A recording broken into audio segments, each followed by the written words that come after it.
엄마는 소풍 중이라는 한교진 작가의 책이 있습니다. 한교진 작가의 어머니는 식물인간 상태로 되시고 그 후로 18년 동안 아들은 어머니를 돌보며 살고 있습니다.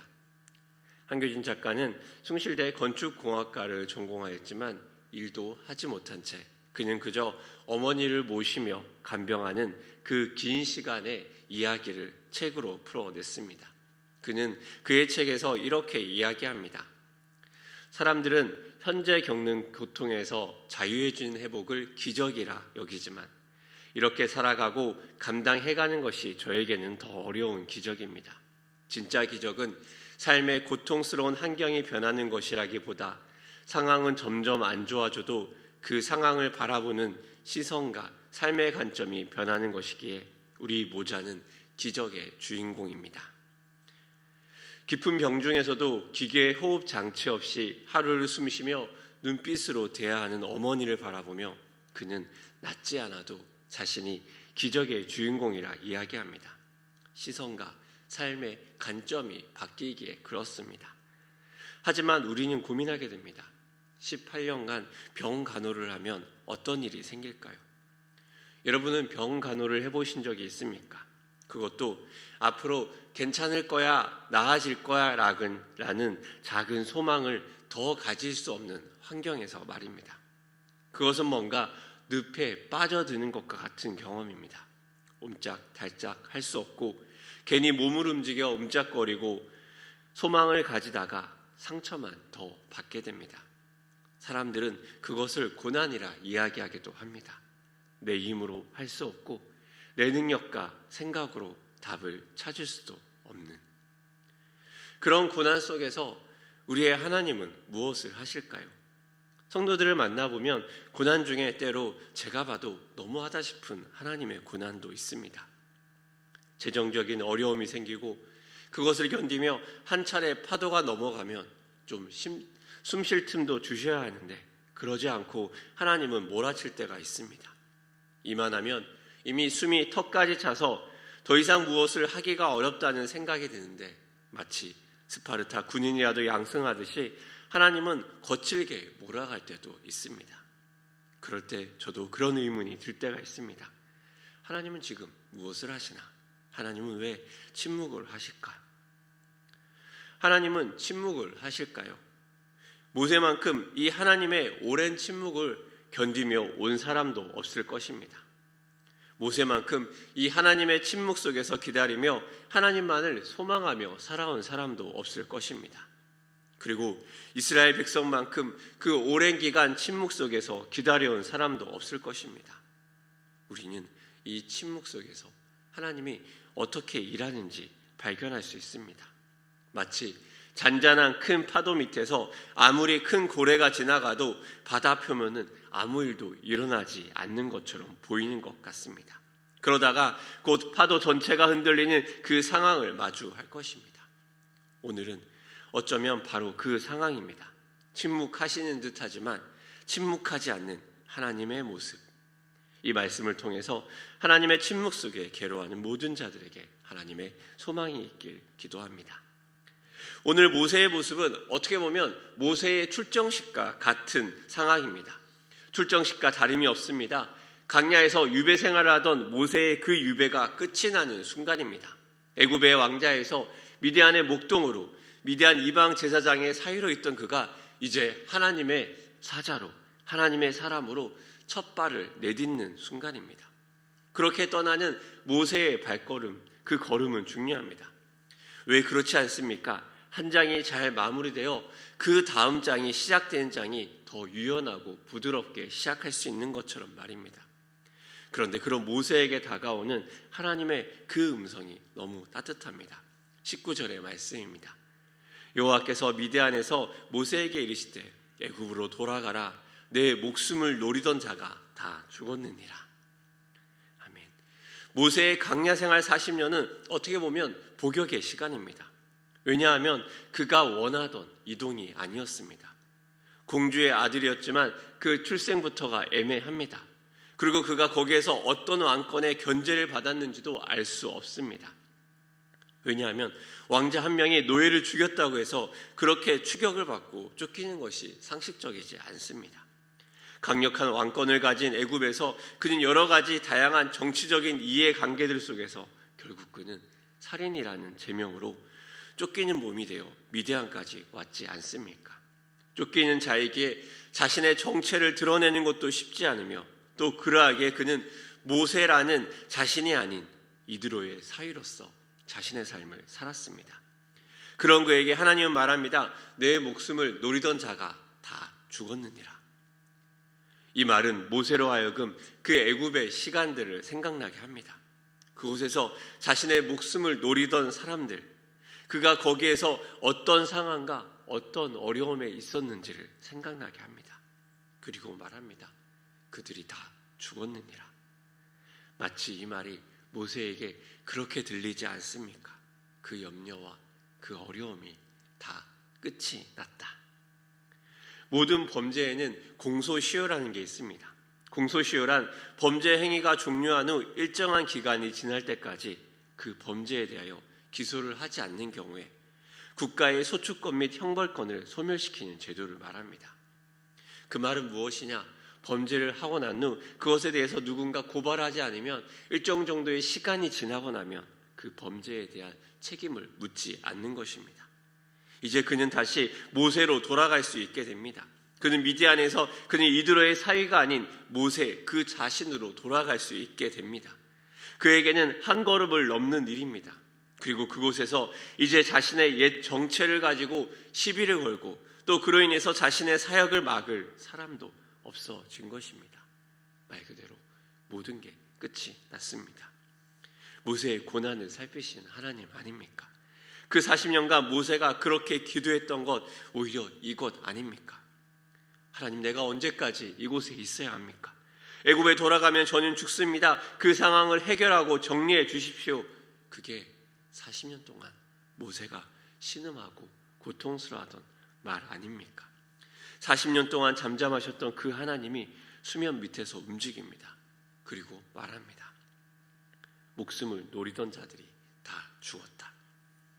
이제 부르심으로 가는 모세에게 이 말보다 더 편한 말은 없을 것입니다. 그럼에도 그에게 여전히 어려움은 남아 있습니다. 그는 이제 장인에게 이야기를 하러 가야 됩니다. 40년 동안 먹이고 함께한 장인입니다. 그의 가족들이 함께 떠나야 합니다. 장인에게 말합니다. 어떻게 보면 그닥 다가오는 이유가 아닌 것 같습니다. 모세가 장인에게 하는 이유는 이것입니다. 내가 애굽에 있는 내 형제들에게 돌아가서 그들이 아직 살아있는지 알아보려 하오니 나로 가게 하소서. 모세는 자신의 부르심에 대한 이야기를 꺼내지 않습니다. 하나님의 사역에 대한 이야기도 꺼내지 않습니다. 애굽에 있는 내 형제라고 두리뭉실하게 이야기합니다. 어쩌면 그의 유대 피를 나눈 형제일 수 있고 또 어떻게 보면 그의 형제 이스라엘 전체를 가리키는 말일 수도 있습니다. 그 길을 떠나는 데 있어 장인의 허락도 중요합니다. 당시의 시대가 한번 떠나고 다시 연락하고 다시 만나는 게 쉽지 않은 시대 아닙니까? 그런 모세가 이제 두려움 가운데 이드로에게 말했을 때 이드로는 이야기합니다. 평안히 가라. 모세의 그 출정식의 모든 상황들이 모세에게 순적하게 움직입니다. 모세에 대한 하나님의 배려입니다. 그 고난 속에 있던 하나님의 응답입니다. 그렇도록 변하지 않던 산이 무너진 것 같은 느낌을 모세는 받지 않았겠습니까? 아무리 기도해도 꿈쩍하지 않던 그 산이 이제 그 기도 가운데 순식간에 무너집니다. 어떻게 보면 너무나 쉽게도 말입니다. 하나님이 고난 속에 귀 기울이십니까? 무려 40년을 침묵하신 하나님이 오늘 그 응답을 확실하게 해주시는 것 아닙니까? 그리고 하나님의 그 응답은 모세에게만 있는 것이 아닙니다. 오늘 27절에서 모세는 광야에서 아론을 만납니다. 그리고 아론과 함께 장로들에게 갑니다. 여러분이 장로라면 모세의 말들을 어떻게 받아들이겠습니까? 갑자기 찾아온 이 80세의 노인이 하나님이 자신을 보내셨다고 이야기합니다. 그리고 자신이 하나님의 사자라고 이야기하며 여러 가지 이적과 기적을 행합니다. 이적과 기적을 보니 안 믿을 수는 없지만 당황스럽지 않겠습니까? 지금 이 노예의 신분으로 오랜 시간 동안 복역해온 이스라엘의 상황 아니겠습니까? 그리고 이 오랜 상황들이 순식간에 해결될 수 있을 거라 믿음이 생기겠습니까? 그럼에도 모세의 그 말에 따라 이스라엘 장로들은 그대로 나아갑니다. 그리고 모세의 그 말에 따라 실천할 때 이스라엘과 이스라엘 장로들은 수많은 어려움을 겪을 것으로 예상됩니다. 그렇다면 그 지도자들은, 그 장로들은 일단 백성들의 원망을 듣고 어려움을 듣지 않습니까? 그런데 모세의 그 말에 반응하는 장로들의 모습이 무엇인가 숙연하며 무엇인가 은혜롭습니다. 우리 같이 오늘 본문의 31절의 말씀을 같이 한번 읽어보도록 하겠습니다. 31절의 말씀입니다. 시작. 백성이 믿으며 여호와께서 이스라엘 자손을 찾으시고 그들의 고난을 살피셨다 함을 듣고 머리 숙여 경배하였더라. 아멘. 이들이 머리 숙이는 이유가 무엇입니까? 여호와께서 이스라엘 자손을 찾으시고 그들의 고난을 살피셨다 아닙니까? 그 살아계신 하나님이 그냥 노예로 버려진 것 같고 처박혀 있는 것처럼 느껴진 이스라엘 자손을 그 만군의 주 여호와 하나님이 찾으십니다. 그리고 그들의 고난을 살펴보십니다. 살피셨다라는 말의 언어에는 히브리어로 라하를 씁니다. 라하는 보다라는 뜻을 가지고 있습니다. 하지만 이 단어는 여러 가지 용례로 사용됩니다. 창세기에서 하나님 보시기에 좋았다라는 그 보시기에라는 의미를 가지고 있습니다. 하갈이 사레의 학대를 피해 도망갈 때 여호와의 사자를 만나고 감찰하신 하나님 이렇게 고백할 때도 이 라하가 사용됩니다. 또한 아브라함이 그 독생자 이삭을 번제로 드리려 할 때 수량을 발견합니다. 그리고 여호와 이레라고 고백합니다. 이때 이레라는 그 표현 속에 라하라는 단어가 사용됩니다. 라하라는 단어가 언어로 사용됩니다. 지켜보시고 감찰하며 자녀의 필요를 채우신 하나님, 그 표현을 할 때 라하를 사용합니다. 그리고 오늘 그 라하라는 단어가 다시 사용됩니다. 그렇게 이스라엘에서는 이 라하라는 단어, 이 보다라는 단어를 모든 기도의 시작으로 삼는다고 합니다. 지켜보시고 감찰하시고 예비하시는 하나님, 고통의 순간에, 고난의 순간에도 함께 하시는 하나님입니다. 그리고 그 하나님을 만난 백성이 하는 일은 무엇입니까? 이스라엘 백성의 고통을 보시고 함께하고 감찰하시는 그 하나님을 만난 백성이 할 수 있는 일은 그저 무릎 꿇고 경배하는 일입니다. 이런 나의 인생을 살펴보시고 나를 보시고 이런 나의 인생을 함께 하신 그 하나님을 만난 사람이 할 수 있는 것은 그저 무릎 꿇고 경배하는 것입니다. 하나님은 인생의 고난을 살피십니까? 하나님이 우리 인생길에서 변하지 않는 산과 같은 것을 매일 마주하게 하시는데 그 하나님은 어디에 계십니까? 거기에 하나님은 이야기합니다. 내가 너의 고난을 살피고 있다. 모세의 그 40년의 광야 시간 동안에 그가 울부짖고 그의 억울함과 일이 유배된 것 같은 상황 속에 침묵하시는 것 같은 하나님은 무엇을 대답하십니까? 내가 지켜보고 감찰하고 있다. 그리고 그 하나님은 하나님의 때를 위해서 일에 준비하고 있습니다. 하나님은 광야에 숨겨진 모세의 고난도, 애굽에서 노예로 버려진 것 같은 죽어가는 이스라엘의 그 고난에도 하나님은 다 보고 있고 함께하고 계신 것입니다. 그런 고난에 귀 기울이신 하나님이 다시 고난을 예비하고 준비하는 대상이 있습니다. 바로 바로입니다. 하나님은 계속해서 모세를 보내며 단단히 일러줍니다. 23절의 말씀입니다. 내가 내게 이르기를 내 아들을 보내주어 나를 섬기게 하라 하여도 내가 보내주기를 거절하니 내가 내 아들 내 장자를 죽이셨다 하셨다 하라 하시니라. 하나님은 바로의 삶에 고난을 예고합니다. 장자에 대한 고난입니다. 그리고 22절에 이렇게 이야기합니다. 이스라엘은 내 장자라. 고난 속에 있는 자신의 장자와 같은 이스라엘을 하나님은 끌어올립니다.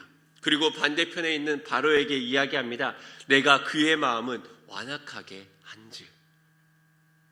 하나님을 대적하며 오히려 고난 가운데 들어가게 하는 요소가 있습니다. 그것이 무엇입니까? 바로 마음의 완악함입니다. 사실 어떻게 보면 이 완악함은 어떻게 보면 고난 가운데 있는 우리들이 더 많이 가질 수 있는 마음 아닙니까? 이 완악함에 대해서 표준 세번역에서는 고집이라고 표현하기도 합니다. 고난 가운데 우리는 어떤 완악함과 어떤 고집을 가지고 있습니까? 때로 하나님의 가치와 하나님의 기준보다는 내 가치와 내 기준을 더 강조하며 더 붙들 때가 있지 않습니까?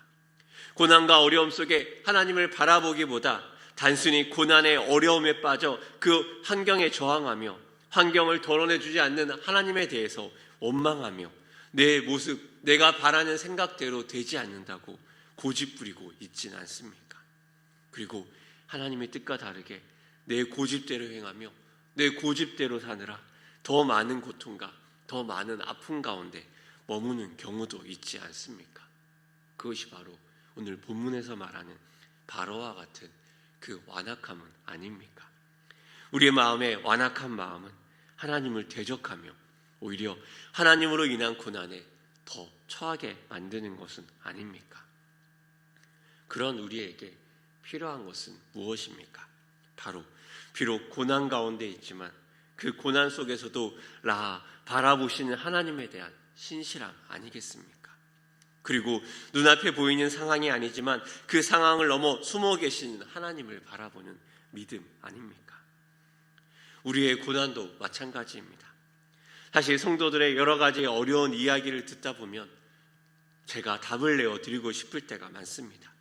해결해주고 싶을 때가 많습니다. 기도하겠습니다 라고 이야기하지만 그 말이 너무 구차하고 능력 없어 보일 때가 있습니다. 그럴 때마다 사역자로 자신이 참 작아 보입니다. 그럼에도 우리는 기도하게 됩니다. 하루를 버티며 하루를 살게 됩니다. 그리고 우리를 여전히 라하시는 하나님의 신실함을 만나게 됩니다. 사랑하는 여러분, 우리의 현실의 상황에 우리가 너무 무력하다 느껴지진 않습니까? 그럼에도 우리가 우리의 삶을 라하시는 그 하나님의 신실함을 믿고 기도하다 보면 모세에게 들렸던 그 소리가 우리의 삶에도 들리지 않겠습니까? 애굽으로 돌아가라. 내 목숨을 노리던 자가 다 죽었느니라. 사랑하는 일산 충신의 여러분, 또 고난의 길에 오늘 하루를 버티며 나아가는 여러분, 하나님은 우리의 인생을 라하하고 계십니다. 지켜보시고 감찰하시고 예비하시고 보호해 주시는 그 하나님을 오늘 이 새벽에 느끼고 경험하길 소망합니다. 완악함으로 하나님 앞에 서는 우리가 아니라, 고집으로 하나님 앞에 서 있는 우리가 아니라 믿음으로 하나님을 신뢰하는 우리가 되길 원합니다. 그리하여 신실한 그 하나님을 만나고 신실한 그 하나님을 경험함으로 말미암아 그저 하나님 앞에 경배하며 그저 하나님 앞에 무릎 꿇음으로 나아가는 일산중신의 귀한 성도님 되시기를 축복합니다. 오늘 하루 그 라하시는 하나님을 만나고 그 하나님을 더 깊이 경험하는 여러분 되시기를 축복합니다.